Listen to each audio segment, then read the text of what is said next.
বোম্বাই মরিচের আচার আপনারা জানি না খান কিনা, কিন্তু এটা আমার খুব পছন্দের একটা আচার। দিছি সরিষার তেল,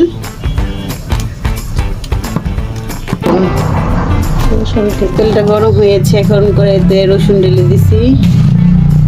রসুনগুলোকে তেলের মধ্যে ভালো করে ভেজে নিছি। দেখেন দেখেন তেলটা কিরকম উপরে উঠে গেছে, সরিষার তেল। আদা বাটা, রসুন বাটা, বিট লবণ,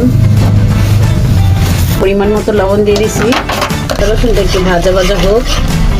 দেখেন কিরকম কালার হয়েছে। সামান্য পরিমাণ হলুদের পাখি, খুব সুন্দর একটা স্মেল।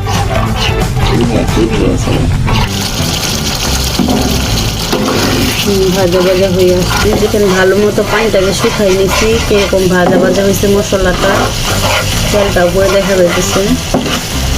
পর 5 মশলা দিয়ে দিলাম, কাটি করা 5 মশলা গুলা দিয়ে দিছি। দেখেন বোম্বাই মরিচ, খেতে অনেক মজা।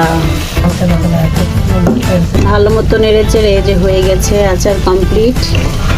এখন সারা বছর সংরক্ষণ করে রাখতে পারবেন আপনারা এই আচারটা বানিয়ে। ফ্রিজে রেখে দিলে আরও বেশি ভালো হবে, যখন ইচ্ছা হবে নিয়ে খাবেন।